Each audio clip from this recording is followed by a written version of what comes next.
Boa noite, tudo bem? A gente já vai começar daqui a pouquinho. Eu estou aguardando a Cláudia Neves entrar aqui para a gente compartilhar a tela. Vocês conseguem me ver bem, ouvir bem? Oi, Lívia, boa noite, Cláudia. Oi, Isa, tudo bem? Legal ter você por aqui.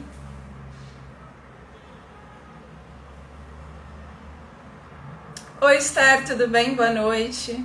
Que legal encontrá-las aqui. As lives têm essa parte que é bem legal, né? A gente poder rever, assim, saber estar conectados.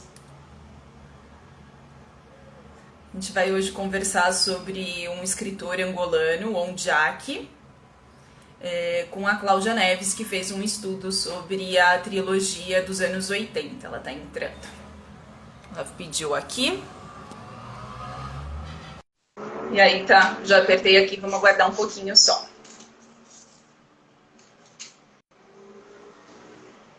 Oi, Cláudia. Bom, Thalita, Tudo bem? E você? também, tudo certo. Tudo certo. Você me ouve bem? Eu ouço você. Tá me ouvindo bem também? Tá bem. Se você puder falar só um pouquinho mais alto, porque como eu coloquei um pouco distante o celular, aí eu coloquei aqui já no último. Tá bom, tá melhor? Tá ótimo. Então tá bom. Obrigada, Cláudia, por estar aqui hoje, no Letradas e Confinadas. Eu vou explicar um pouquinho para quem está chegando, enquanto o pessoal vai chegando, o que é o Letradas e Confinadas, né? Que sou a Thalita Mochuchi, porque tem gente que talvez não conheça, venha pelo seu perfil, e a Cláudia Maria de Vasconcelos e a Lívia Bueloine Gonçalves, nós três estudamos, né, literatura na universidade e nós gostamos muito de fazer conversas literárias no café e a gente resolveu, nesse tempo de quarentena, a gente se reuniu e fazer essas lives. E aí tem momentos que somos nós, conversando entre nós, né, entre esse trio.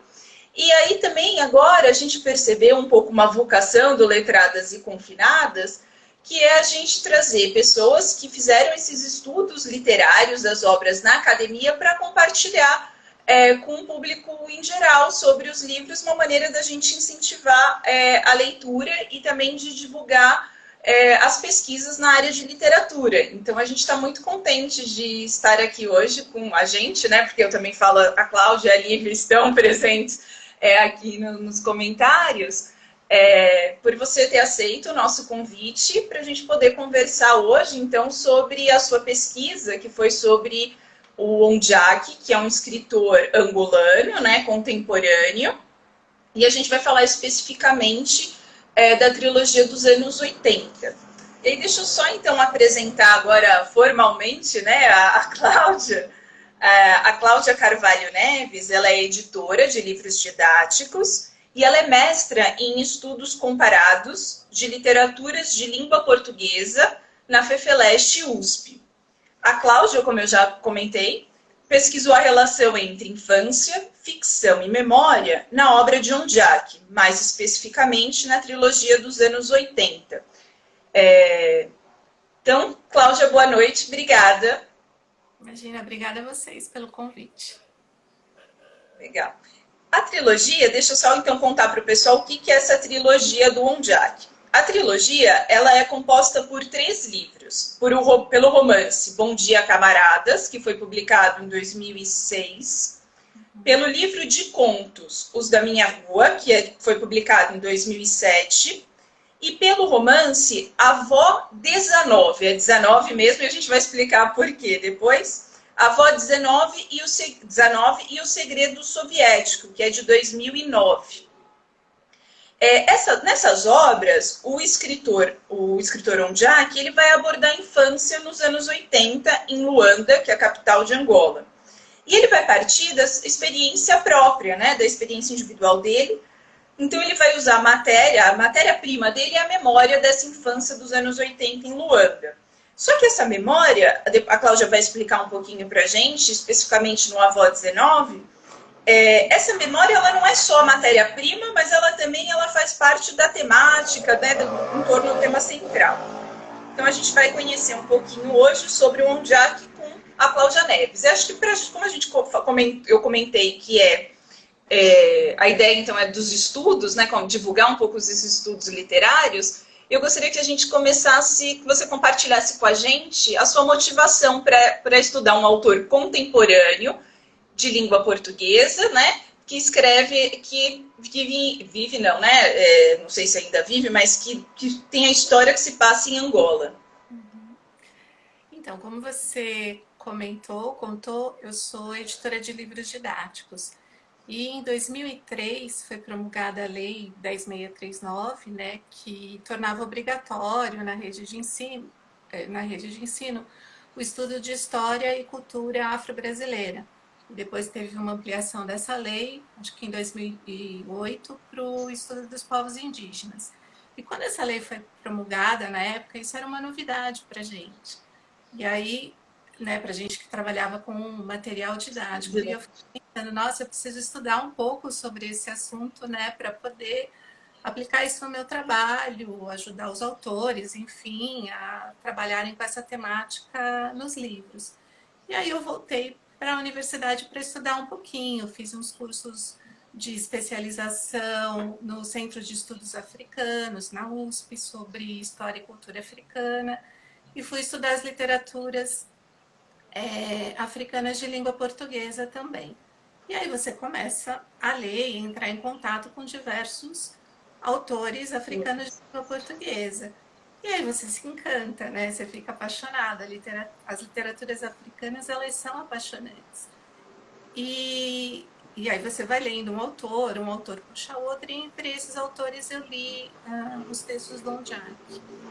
O Jack, ele é um autor, ele é um autor novo, ele nasceu em 1977, mas ele tem uma produção bem intensa, é uma produção bem diversificada.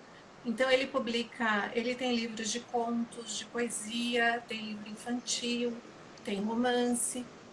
E dentro desse material tem essa obra, né, essa trilogia que você comentou que eu estudei e que foi o que me encantou, né? De todo esse material dele foi o que mais me chamou a atenção, porque ele criou um narrador menino e ele consegue transportar a gente para o universo da infância. É uma infância cuja narrativa ela passa num local específico, que é Luanda, num período específico, que são os anos 80. Então tem todo o contexto social, histórico que essas narrativas apresentam, mas ao mesmo tempo ela é universal, porque ela lembra, né? Ela desperta aqueles nossos sentimentos, a nossa memória da infância, porque ele faz isso de uma forma bem poética, né? Esse narrador menino, ele tem um olhar poético para tudo. E na escrita do Jack, ele trabalha muito com... Ele faz essa mistura, esse casamento entre prosa e poesia. E aí isso me encantou. Aí eu falei, não, eu quero entender um pouco mais, eu quero estudar um pouco mais esse trabalho que ele faz com a memória e principalmente a memória da infância. E aí que eu, enfim... E também, quando a gente volta para estudar e volta para a universidade, o bichinho, né? Ai, É, meu Deus, é mordida, né? Parece que um novo mundo se abre. isso, porque eu estava assim, eu tinha me formado há muito tempo, mas aí assim, pega a gente, você fala, não, quero desenvolver um projeto meu. E aí eu fui. Ah, obrigada, Cláudia. E você comentou, né, que essa trilogia do Ondiak é um narrador menino e é uma história que se passa num local muito específico, que é Luanda, e num período específico, que é os anos 80. Aí, antes da gente, talvez, entrar na história propriamente dita, mas a gente também já vai estar falando da história da ficção, né, porque isso se mescla nesses livros do Ondiak, a ficção e memória, acho que seria interessante a gente comentar para quem não sabe, contextualizar um pouco o que é esses anos 80 em Angola. Tá. Então, Angola foi, assim como o Brasil, foi um país colonizado por Portugal. E aí, com a Revolução dos Cravos, em 1974, começa um processo de independência das colônias portuguesas. E tem uma fase de transição, né, desde a Revolução em 74 até tem um governo de transição, uma proposta do governo de transição para realizar essa independência. E, enfim, isso começa em Angola, só que Angola, durante muito tempo, teve um processo, teve guerra, enfrentou guerras de libertação. Então, diversos grupos, eles brigavam, enfim, para libertar Angola, para conseguir a independência, né, de Angola de Portugal. E então o governo português vai fazer a transição com esses grupos, né, depois da Revolução dos Cravos. Só que esses grupos, eles começam a brigar entre eles, né? Tem uma disputa pelo poder. Então não se chega a um consenso.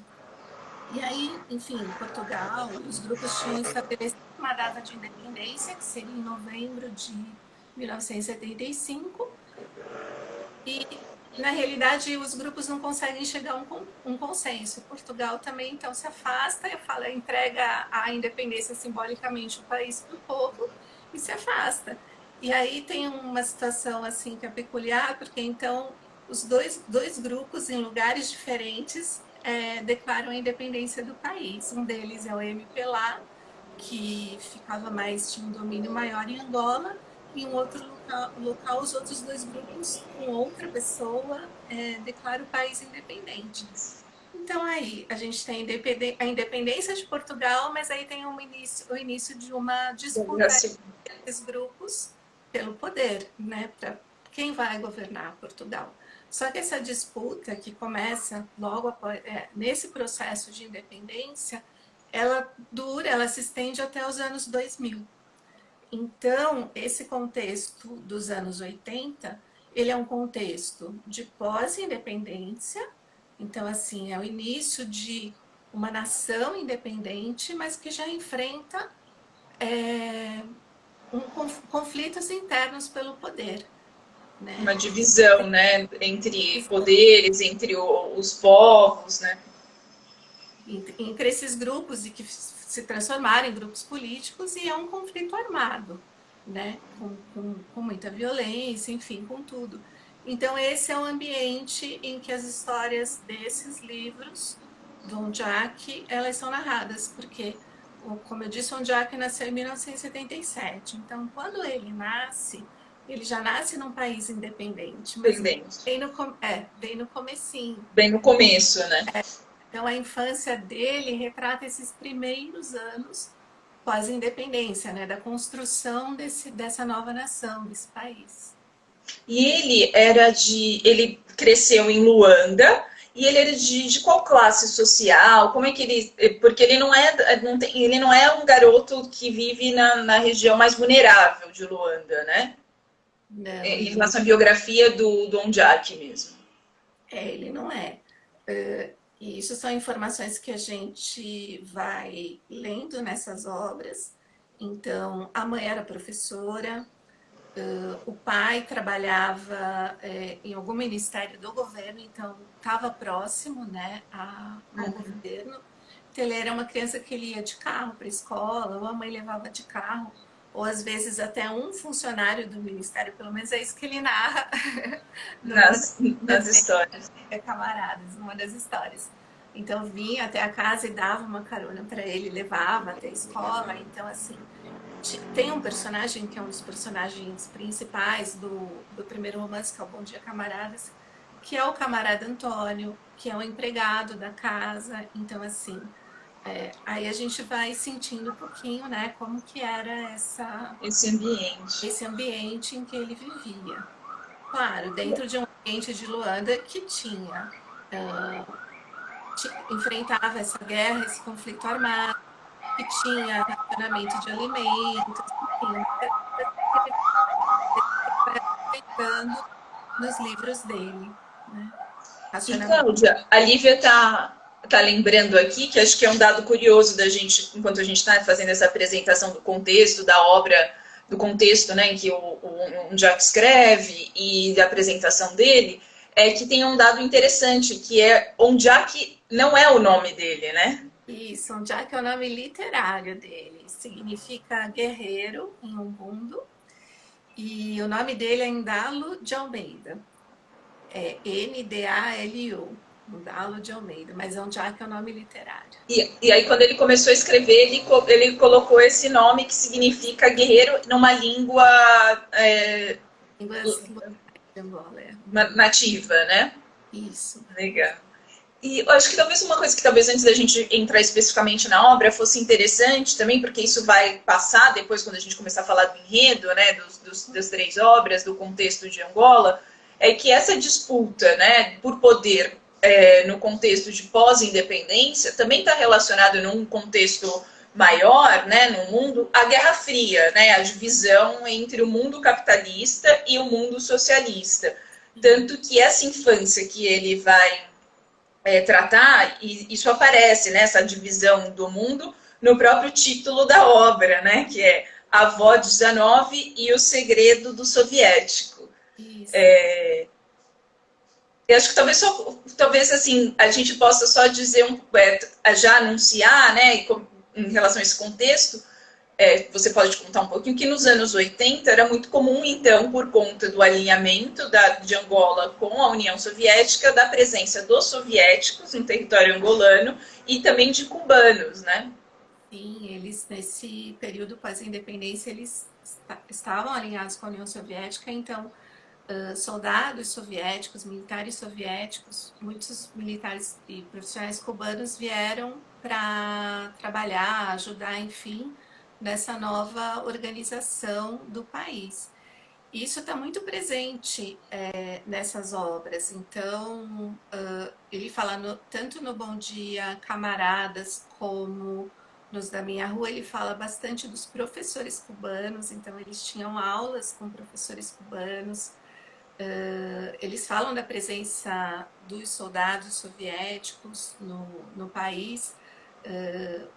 O enredo, né, do Avó 19 é o Segredo do Soviético, que fala um pouco da construção de um mausoléu na época, que a gente vai conversar sobre isso um pouco mais para frente, mas essa construção era feita por soldados soviéticos, né? Então, sim, eles estavam presentes no cotidiano ali das crianças, e isso ele retrata bastante na obra, nessas três obras. Nessas três obras. Acho que agora vamos entrar propriamente nas obras, né, Cláudia? Se você pudesse fazer uma pequena sinopse, então, das três obras, né? E o Bom Dia, Camaradas é um romance. E se você puder contar um pouquinho, fazer uma sinopse do Bom Dia, Camaradas. Então, Bom Dia, Camaradas é um romance e é esse narrador menino, né, que narra essa história nesse período em Luanda, e ele narra o dia a dia dele entre a casa e a escola. Então, ele vai contando um pouquinho como que é a rotina dele em casa, vai contando sobre os amigos e sobre a escola. E nessa rotina, a gente tem dois acontecimentos que quebram um pouquinho essa rotina, e esses acontecimentos são narrados no Camarada. A visita de uma tia que mora em Portugal, e ela vem visitar a família. Então, é um evento. E aí ele conta um pouquinho como que é a chegada, qual é a expectativa, né, em relação à chegada dessa tia, e depois, quando essa tia chega, os questionamentos que ele faz, porque ele é uma criança que nasceu em Angola e essa é a realidade que ele conhece.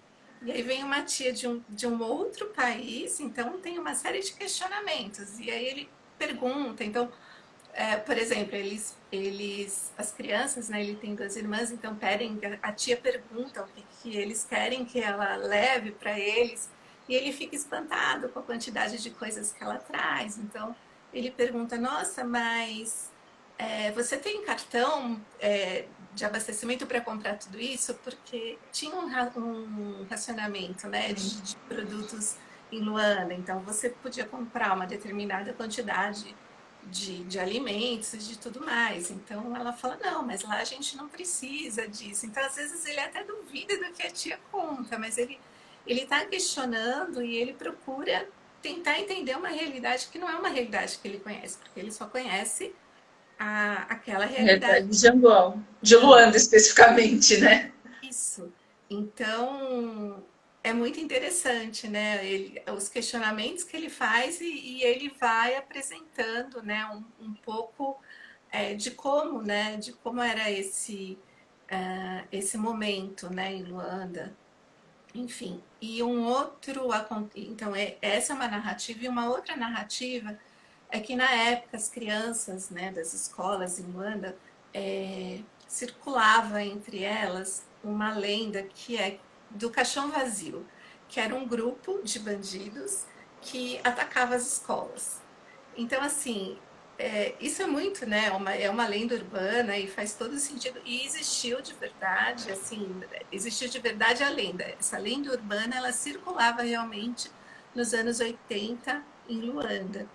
E que havia esse grupo que atacava as escolas. Então, assim, as crianças estavam sempre conversando e falando: olha, tal escola foi atacada pelo caixão vazio, é essa, é aquela.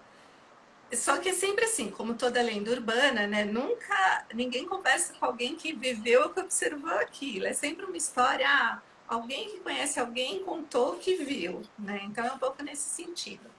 E aí na narrativa ele conta quando a escola dele, em que ele estudava, ela é atacada pelo caixão vazio, por esse grupo. Então tem toda a descrição, né, do ataque e tudo mais. Bom, eu vou dar spoiler, acho que tudo bem. Tudo bem. É porque acho que isso que é interessante da literatura, né? E ainda mais da literatura do Ondiak, que é uma mescla tanto, né, a prosa com a poesia, que a gente pode contar os fatos, mas o sabor que tem esses fatos só na hora da leitura, né? Para saborear mesmo o modo como ele conta, né? Pode Então, contar, Cláudia. e aí ele narra todo o acontecimento, como é que as crianças tentam fugir, fogem da escola. E no dia seguinte, todas as crianças se reúnem para contar, né, o que cada uma viu, o que cada uma sentiu. E aí eles começam a chegar na conversa, você já vai percebendo que ninguém exatamente viu, nem nenhum bandido e nada. E aí você fica sabendo que não teve, né? As crianças em algum momento tinha um carro chegando, elas ficaram todas apavoradas, estavam Inventaram essa invasão da escola. olha, porque antes, no início das aulas, estava rolando um mugimbo, como eles dizem, de que a escola ia ser atacada, enfim. Então a imaginação delas criou tudo isso. Mas isso mostra um pouquinho também o contexto de violência, né? Que Uhum. ia na época e que criava esse tipo Uma de. ameaça que estava, né, eles estavam sempre alertas, né, algum ato violento. Isso, porque essa questão da guerra ela está muito presente, assim, todo esse imaginário, todo esse medo, né, desses conflitos, enfim, da guerra, enfim, que existia no país no momento, está muito presente no dia a dia, no imaginário das crianças. Tem um momento na narrativa do Bom Dia Camaradas que ele fala um pouco isso, que ele fala assim, nossa, sempre que a gente tinha um trabalho na escola, que eles iam desenhar tal, a maioria das crianças faziam desenhos relacionados à guerra. Então, desenhava mar, né? Então, assim, isso estava muito presente no cotidiano delas, né? Por mais que elas não tivessem ali.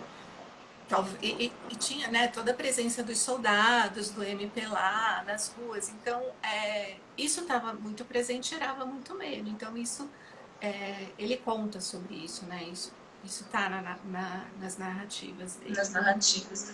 E aí Os da Minha Rua já é um livro de contos, são, né, narrativas curtas. E aí se repete esse narrador menino nos da Minha Rua, né? Aí no livro de contos, Os da Minha Rua, esse narrador menino volta e o livro ele apresenta elementos para gente poder afirmar que é o mesmo narrador menino, pelas personagens que traz, pelos espaços, né, que ele relata. No caso especificamente do Bom Dia Camaradas e do Os da Minha Rua, porque é sempre quase nunca é dito qual é o nome desse menino, né? Mas no Bom Dia Camaradas, uma vez é mencionado o nome dele, e aí é Nidalo, que é o nome dele mesmo, Uhum. é o nome do menino, né, da personagem também, quando as crianças se encontram no dia seguinte a um suposto ataque do caixão vazio, que elas vão contar, Nesse momento, aparece esse nome, o nome dele, da E Dorminino, deu uma... mas é só nesse único momento. Já no Os da Minha Rua, em alguns contos, o narrador menino, ele aparece o nome do narrador menino também, que é o Vidal. Então, assim, isso e esses outros elementos, né, de retomar personagens do Bom Dia Camaradas, que estão presentes aqui também, É descrição da curioso, Praia do Bispo, que é o local onde a avó morava, as avós. Cláudia, só uma coisa que me ocorreu que é interessante, né? O nome do autor na capa é Onjak, e aqui é um pseudônimo, um nome inventado. Mas o Isso, nome da personagem do é o nome livro é o dele. nome real do autor, Isso. do escritor, né? Isso é interessante até para a gente pensar, que é isso que você diz, né, na sua dissertação, o caráter de recriar a memória, né, por meio da ficção. E aí ele já recria essa questão desse jogo, né, que ele faz com o dado do real, autobiográfico, né, com a memória e com a ficção. É que agora que me ocorreu essa questão desse jogo, dessa brincadeira que ele faz, né, com o que ele faz e a gente pode perceber, porque talvez um leitor desavisado não saiba, né, que o personagem é o nome mesmo de batismo dele, vamos dizer Do assim. autor, né? Que o autor é um Jack. Onde há aqui. Você estava contando então que é possível então perceber esse narrador menino no Uso da Minha Rua, e também elementos que estavam, né, também no Bom Dia Camaradas. E as histórias elas continuam falando sobre família, sobre escola, ou entra algum dado diferente, assim? Não, nos da minha rua, elas continuam falando sobre esse ambiente da família, da escola, dos amigos da rua. O ambiente é o mesmo. E aí já se estende um pouquinho mais, porque aí também tem histórias narradas no que vai ser o espaço principal da narrativa da avó 19, que é a Praia do Bispo, que é o local onde a avó mora. Então, no Bom Dia Camaradas, ele já menciona a Praia do Bispo, mas no passeio que ele faz com a Deu tia, uma congeladinha no... isso, né? Essa tia que veio de Portugal, eles vão passear um dia e eles vão até a Praia do Bispo. E aí ele já conta e já fala no Bom Dia Camaradas da construção do mausoléu, que vai fazer parte ali do tema central do livro Avó 19. Nas histórias de Os da Minha Rua, algumas histórias se passam na Praia do Bispo. Então, aí o espaço já fica um pouco mais. Ele já traz esse espaço para as narrativas. E isso é uma coisa que ele disse em entrevista, que essas histórias que ele coloca em Os da Minha Rua, elas são na ordem que elas aconteceram, de crescimento e amadurecimento do autor, né? Ele diz que elas têm essa sequência. Uhum. E é interessante, porque o último conto é o momento do amadurecimento mesmo dele, né? A narrativa gira em torno disso, né? Que ele pede para o pai, que ele gostaria de estudar num outro país, os pais dizem que sim, e ele conversando com a avó. Então, a última história Os da Minha Rua já termina com uma conversa dele com a avó. A Então, Cláudia tem está essa. fazendo uma pergunta que eu acho que é interessante. Quantos anos tem mais ou menos esse narrador menino no Bom Dia Camaradas e no final ali dos da Minha Rua? Não é mencionado, né? Não é Seriam uns mencionado. 10 anos. Eu, Eu, leitora, imagino que ele tem por volta de uns 10 anos de idade, e aí, como Os da Minha Rua tem essa sequência, né, de acontecimento, eu acho que para o conto final ele já é um pouco tá mais. entrando na adolescência. Mas eu imagino que dos 12 anos, talvez, eu acho que assim, entre o final da infância, já entrando na adolescência, né? Imagino, indo para o E amadurecimento. agora vamos para essa obra, né, que é o Avó 19, O Segredo do Soviético, que já foi alguns elementos que vão aparecer aqui nessa obra já estavam antecipados, então, nas duas primeiras da trilogia, né? Sim. Então, Cláudia, você pode contar um pouco para a gente a sinopse desse romance? Então, no Avó 19, o narrador menino está na casa da avó, que mora na Praia do Bispo. Não tem um período, não tem uma menção a um período determinado em que ele está ali. Eu imagino que seja um período de férias, porque todos os primos estão na casa da avó. Eles dormem, fazem todas as refeições, eles estão ali. E os pais não estão. Então, são as avós e as crianças. Então, eu imagino que seja um período de férias. Então, ele está, durante toda a narrativa, ele está na casa da avó, que mora nesse lugar chamado Praia do Bispo. E nesse bairro, próximo à casa da avó, eles estão construindo, está sendo construído um mausoléu em memória do Agostinho Neto, que foi o primeiro presidente de Angola. Né? Quando a MPLA declarou a independência, ele foi o primeiro presidente e isso foi em 75. Acho que foi em 79 ele morreu. Ele foi fazer uma cirurgia na União Soviética e morreu. Então, nessa narrativa, enfim, o presidente está morto e eles estão construindo um mausoléu para preservar a memória dele. E esse mausoléu ele é construído pelos soldados soviéticos. Então, ele narra a saída dos soldados no final do dia de trabalho, enfim. E um dia as crianças... E ele brinca, né? Ele passa o dia brincando com os amigos de rua e um dia as crianças ouvem a palavra dinamite. E elas vão, curiosas, né? Vão procurar entender o que é, e aí elas ficam sabendo que corre-se, né, uma história de que as casas da Praia do Bispo vão explodir as casas para dar lugar, para ampliar a construção do mausoléu.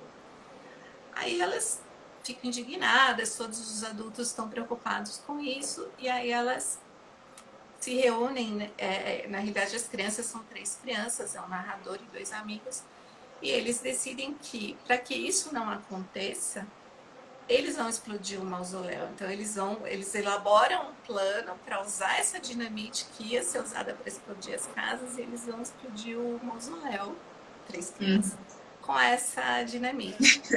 Eles vão roubar. Isso. Arquitetam todo um plano para poder salvar a Praia do Bispo. Salvar a Praia do Bispo, não deixar que, né, desapareçam as casas das pessoas que moram ali. E aí a narrativa é como eles vão dando sequência a esse plano, né? Para que isso aconteça. E, Cláudia, acho que é interessante, então, a gente pode dizer, né, que o título, né, a avó 19, é porque se passa ali na casa da avó, então, e a avó, depois você conta por quê, é 19, e o segredo do soviético tem a ver com essa trama dessa aventura das crianças, né? E é interessante, talvez, a gente até contar que aqui no Brasil, esse livro, ele foi enquadrado como um livro infanto-juvenil, inclusive ganhou um importante prêmio. Mas o Ondiak não escreveu pensando nesse público, né? Direcionado para esse público, né? Não, ele já disse que ele não escreveu essas obras dos anos 80 direcionadas exclusivamente para um público juvenil. Infanto-juvenil. Tanto que ele tem um site, né? O Ondiak tem um site onde tem a lista, né, das obras dele, e nesse site tem uma classificação das obras. E nesse site ele classifica esses 3 livros como anos 80. E tem outras obras que ele classifica. No site está como literatura juvenil. Né? Então, esse não. Essas têm essa outra classificação. E você olhando um pouquinho, eu fui dar uma olhada no site do Editorial Caminho, que é quem publica as obras dele em Portugal. Essas obras não recebem classificação de literatura também. Talvez por conta dessa trama, dessa aventura das crianças, né? Mas acho que talvez a gente possa também, só reforçando uma coisa para quem está chegando agora, que a gente comentou das duas primeiras obras da trilogia dos anos 80 do Onjak, que é Bom Dia Camaradas, que é romance, e Os da Minha Rua, que são uma coletânea de contos. E aí a Cláudia estava comentando que é um narrador menino. Essas histórias são contadas na perspectiva, né? O narrador, quem conta essas histórias é um narrador menino. Então, acho que é interessante também. Então, tudo que ele está vendo ali é no olhar da criança, né? E aí, acho que você já tinha um pouco também já contado uma coisa que tem aqui também no Avó 19, que é a criança é muito imaginativa. Então tem o mundo real e o mundo da imaginação. E esses mundos aparecem bastante, né? Aqui no Avó 19, a gente pode pensar até nos planos, né, narrativos. E aí, se você pudesse comentar um pouquinho desses dois mundos e também se você conseguisse relacionar com a linguagem do livro, acho que seria interessante para a gente comentar também essa linguagem do Onjak, aliada, né, com a história. Porque quando ele vai contar histórias que são ficcionalizadas a partir da memória da infância dele, nesses 3 livros. E ele podia fazer isso por meio de um narrador adulto que estivesse recordando, né? Mas não, a escolha dele foi esse narrador menino. E ele consegue, por meio da linguagem e de outros elementos que ele usa na construção do texto dele, criar esse universo infantil. E o universo infantil é esse universo lúdico, cheio de fantasia, né? E ele traz isso para. E ele consegue. Como ele consegue fazer isso, acho que é por isso que ele consegue transportar a gente para a infância mesmo, por meio desses elementos que ele traz na narrativa. E aí, como é que ele faz isso? Por meio do raciocínio, da fala, do ponto de vista das crianças, porque a criança tem aquele raciocínio que não é o raciocínio lógico do adulto, né? Elas quebram, elas invertem, né? A coerência, elas invertem a realidade. E esse narrador menino, e outros personagens infantis, eles fazem isso o tempo inteiro, nos questionamentos, nas observações que eles fazem sobre os adultos, né, sobre hábitos que eles veem, coisas que eles veem ali no dia a dia. Então tem essas falas, esse pensamento da criança que quebra e que ajuda a construir esse universo da infância, porque ele é um autor que ele fala de dentro da infância, né? Ele está na infância, ele não está vendo a infância de fora. E é por essa linguagem que ele usa, por meio de outros elementos que ele traz para a narrativa, né? Elementos que ajudam a compor esse universo dele que é entre o real e o imaginário. Então ele faz uso de cores, ele traz elementos como no Avó 19, por exemplo, né? Que é o centro ali do meu estudo, ele traz elementos como pássaros, e ele trabalha os pássaros, os peixes, para fazer essa transição entre o mundo real e o imaginário. Ele empresta características como gritar, sonhar para os pássaros, ou então eles aprendem com os pássaros. O que eles aprendem com os pássaros? Ele faz uso da sinestesia. Então, o Manuel de Barros que diz, né, que a poesia é uma língua de brincar, né, ele tem um poema que ele diz isso, né? Quando a criança não sabe o sentido de um verbo, ela usa aquele verbo num outro sentido, né? Então, eu ouvi as cores, por exemplo. E ele faz isso o tempo inteiro, né? Ele usa as palavras, os verbos com outros sentidos. Ele cria, então, às vezes, uma palavra... ele cria uma palavra nova para expressar ou para dizer alguma coisa no Avó 19, por exemplo, que a narrativa toda é construída, né, em torno do plano para explodir o mausoléu. Só que eles nunca falam explodir, eles vão desplodir o mausoléu. Aí um dia a avó questiona, eu não quero que você fale em explosão, de explodir, porque vão achar que você não sabe falar a língua portuguesa. Ele falou assim, não, mas é de explodir mesmo, porque explodir é é como se fosse uma chama pequenininha, e de explodir não, é aquela coisa grandiosa, tal. Então assim, o explodir não serve para o que eles querem. Então eles inventam uma nova palavra e justificam o uso dessa nova palavra. Então tudo isso vai criando esse universo de fantasia entre o real e o imaginário na obra dele. A cor azul, em A Avó 19, O Segredo do Soviético, ela é uma cor que ela está presente o tempo inteiro na obra, né? E o azul, ele traz essa sensação, né? Entre o real, de criar um mundo entre o real e o imaginário. E outras cores que ele traz também. Ele traz elementos como a pipa, o papagaio, a simbologia que eles trazem para a obra. Então, ele tem um sonho que ele narra em determinado momento, que ele diz que ele sempre tinha o mesmo sonho, que ele sonhava que inúmeras crianças, várias crianças estavam empinando pipas coloridas no céu de Luanda, ele diz que esse sonho era recorrente. E ele retoma esse sonho no final. Então, assim, todos esses elementos ajudam a criar Esse universo, né? universo entre o real e o imaginário E a na obra. Cláudia, a Cláudia sua xará, Maria de Vasconcelos, está perguntando que você citou o Manuel de Barros. E acho que é interessante a gente comentar a relação, né, do Ondiak, não só temos em comum a língua portuguesa com o Ondiak, mas também ele é um leitor, né, de autores brasileiros e esses têm influência, como você falou, né, o Manuel de Barros. Aí a gente pode pensar também nas epígrafes que ele utiliza citando autores brasileiros, se você pudesse comentar um pouco. E também as outras relações do Ondiak com o Brasil que aparecem na obra, como as novelas. Isso. Sim, ele faz os paratextos nas obras do Ondiak, eles dizem muito sobre a obra, né? Então, os textos que vêm na orelha dos livros, as epígrafes, ele usa muito epígrafes, ele tem uma troca de correspondência, na maioria das obras dele, no final tem uma troca de correspondência entre ele e uma escritora angolana, Ana Paula Tavares.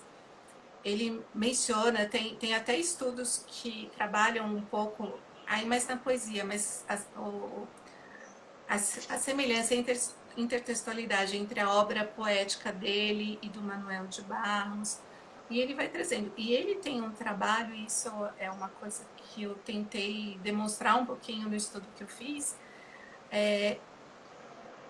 tem essa questão assim de ele trazer para a obra dele, você vê na obra dele uma conversa com os autores de gerações anteriores de Angola. Isso está muito presente na obra dele, né? Então ele fala, e às vezes, tanto que no Avó 19 tem o Manuel Rui, que uma hora ele fala de um personagem, e o tio Rui veio numa bicicleta, quando ele está narrando esse sonho com as crianças empinando pipa, que foi um autor, que é um autor angolano, que escreveu uma obra, Quem Me Dera Ser Onda, que foi lida, né, pelas crianças, foi uma leitura importante, né, da infância do Ondiak. Depois da publicação do Avó 19, ele até escreveu um livro sobre, falando um pouquinho do processo criativo, e esse autor é personagem do livro.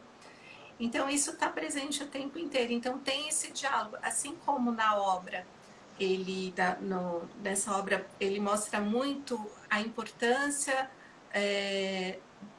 dos mais velhos e principalmente das avós, né?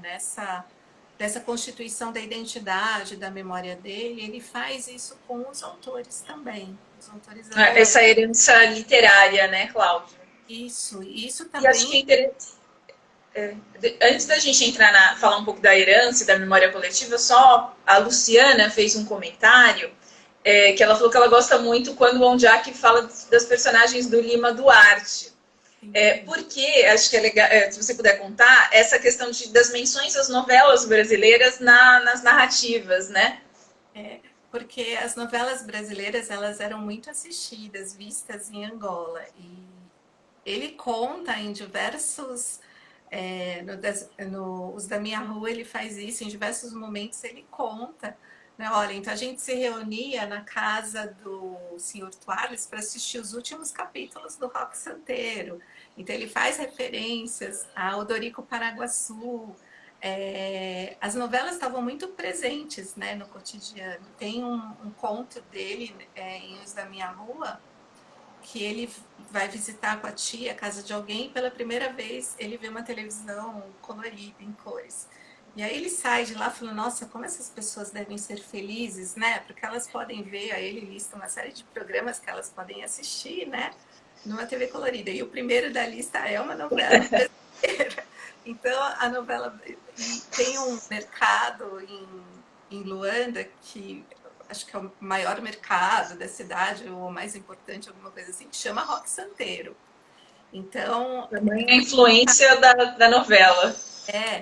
E outros autores. Tem um autor angolano, Pepe Tela, no livro Predadores, que ele vai apresentar um personagem, que agora eu não me lembro exatamente o nome, mas era o nome de personagem de novela. E ele fala na narrativa, o narrador conta, que nessa época estava passando tal novela em Angola, então muitas crianças que nasceram naquela época tinham o nome ou do personagem principal da novela, ou da personagem feminina principal, enfim.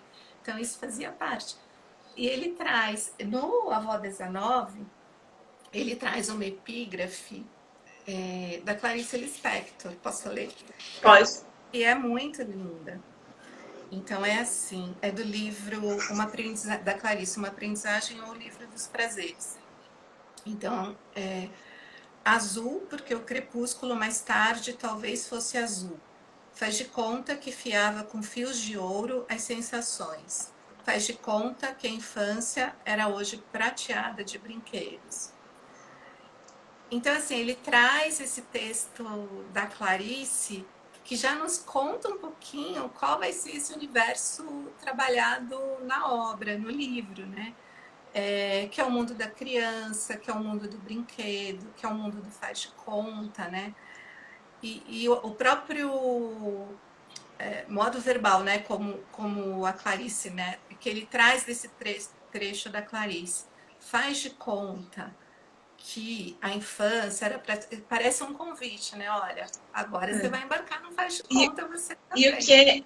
E o que é interessante também, né, Cláudia, acho que a gente pode ficar, a gente tem acho que mais uns 10, quase 10 minutinhos, a gente podia agora comentar também um outro aspecto da obra, que tem todo esse universo da infância, mas tem também toda uma discussão em relação à construção da memória coletiva, né, no Avó 19, O Segredo Soviético. E essa construção, você diz no seu estudo, né, a construção da memória coletiva tem a ver com a relação, como ele elabora a narrativa, mostrando a relação entre essas crianças que estão tentando salvar esse lugar, né, da Praia do Bispo, com a avó, que é a que mora na Praia do Bispo, a mais velha, né, que você estava falando das heranças também.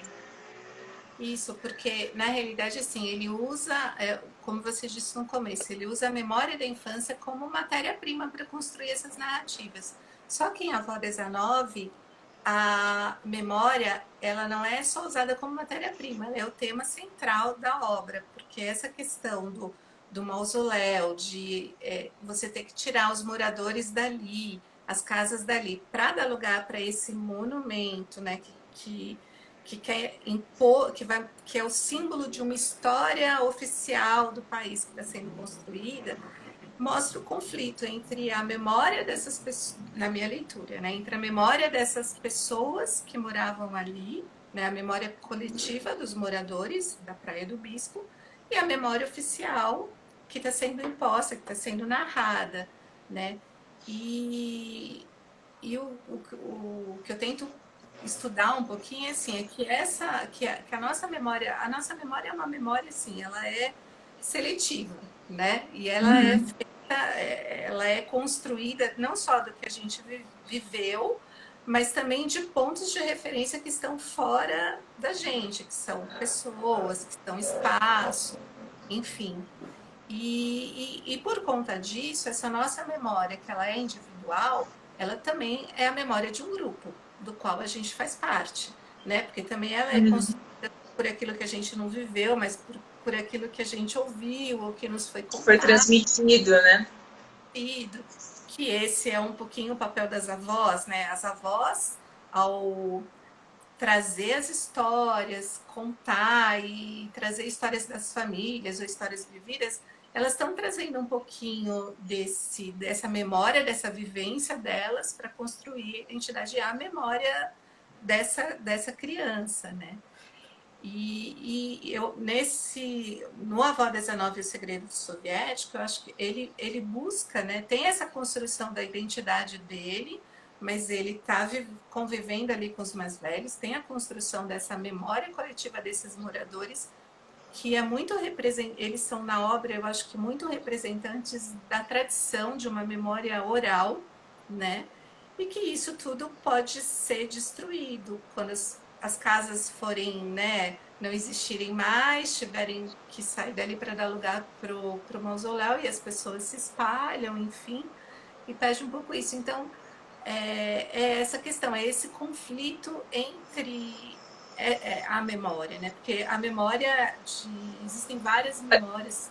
Não dá para falar de uma memória, não é a memória, são as memórias, né? E os conflitos na constituição dessa memória, né? Isso. E a memória nacional é um tipo de memória coletiva também, né? Também. E aí mostra o conflito entre a memória coletiva, que é a memória nacional, e a memória desses moradores da Praia do Bispo. E aí... você também, desculpa, Cláudia, acho que talvez você possa comentar também que a gente até colocou, né, na chamada, da questão utópica. Por que você enxerga, então, no Avó 19, nesse embate de conflitos, nesse universo, né, nessa obra que trata desse universo da infância, dessa discussão sobre a construção das memórias, né? Por que você vê... Explica um pouquinho, então, essa questão da perspectiva utópica, por favor. Então, porque... ao tomar para si, né, as crianças não se conformam com a explosão das casas e a resolução desse problema, né? Não, isso não vai acontecer, a gente não vai deixar acontecer. Então, é isso, elas representam a esperança, elas representam a construção de um novo país que pode ser, e que elas imaginam um país melhor, mas que seja construído com base na memória dessas pessoas, dos grupos, dos vários grupos que fazem parte da sociedade, né? E elas tomam para elas a responsabilidade de resolver o problema, né? E eu acho que isso tem muita relação com o sonho diurno, né? Que do Bloch, do livro Princípio e Esperança, que a gente tem os sonhos noturnos e tem aqueles sonhos diurnos, que são sonhos, mas que são criados, enfim, com base na materialidade da vida, com base naquilo que a gente vive. A gente constrói sonhos para uma vida melhor, para um viver melhor, mas que são sonhos que são feitos e construídos com base na materialidade. E eu acho que é um pouco isso que elas tentam e representam na obra, é construir esse futuro melhor, tentar entender, elas tentam entender o que está acontecendo e tentam propor uma solução para que aquilo não aconteça, né? E é nesse sentido, e todos os elementos que ela traz que são elementos simbólicos, né, de um sonho, de uma utopia. A explosão que tem no final é um pouco isso, né? Quando tem enfim, tem spoiler de novo, né? Mas acontece a explosão do mausoléu, acontece, não necessariamente, a gente vai descobrir isso no fim, feita pelas crianças, mas aí todos os angolanos, angolanos de outros bairros vêm assistir essa explosão com cores de Angola, né? Então, assim, no momento, né, tem uma ideia de um novo futuro, né? Um recomeço. É um começo de paz, né? De união entre todos. Eu acho que é um pouco essa imagem que ele quer passar. Muito bem, Cláudia. A gente está quase terminando. A Paola perguntou por que 19. Porque a avó sofre ela perde um dos dedos, então ela do pé, então por isso que é 19, então essa avó só tem 19 dedos. Mas aí tem que ler o livro para entender melhor como isso acontece, isso dentro da narrativa, né? A gente não pode contar mais, tem que deixar alguns segredos, né? Cláudia, muitíssimo obrigada pela sua participação aqui, foi muito boa a gente conhecer um pouco mais, né, desse escritor contemporâneo, de uma literatura que é escrita em língua portuguesa, que tem algumas dificuldades por ter questões, né, vocabulários específicos, né, da literatura de Angola, daquele contexto angolano, mas que é muito saborosa de ler, né, e muito inspiradora também, né? Obrigada Você a quer? você de novo pelo convite. E assim, leiam o Jack, porque é lindo. Eu acho que você lê um livro, você vai querer ler todos e vai se emocionar, porque são livros lindos, maravilhosos. É isso. Acho que essa é a mensagem final, né? Leia Jack, conheça e aventure-se por essa literatura africana em língua portuguesa, né? Que tem várias janelas, né? Que se abrem. Sim. Obrigada, Cláudia. Muito obrigada a todos que participaram aqui. A semana que vem a gente vai ter uma conversa. Vamos mudar, né, de Angola para o Nausgar, que é, né, dos países escandinavos, norueguês, e quem vai conversar com a gente é a Natália Timberman, que vai contar um pouquinho sobre esse autor. Essa ideia é que a gente apresente essa diversidade. Muito obrigada, gente. Pela minha conta aqui, faltam alguns segundinhos. Talvez não dê tempo para as perguntas. Obrigada. Você quer deixar uma mensagem final, Cláudia? Tem tanta gente aqui lá do trabalho. Não, obrigada e agradecer pela oportunidade de falar um pouquinho, né, dessa obra e de literaturas africanas, de língua portuguesa, enfim. E é isso. Foi muito rico. Obrigada, Cláudia. Um abraço. Obrigada a todos. Até a próxima. Até.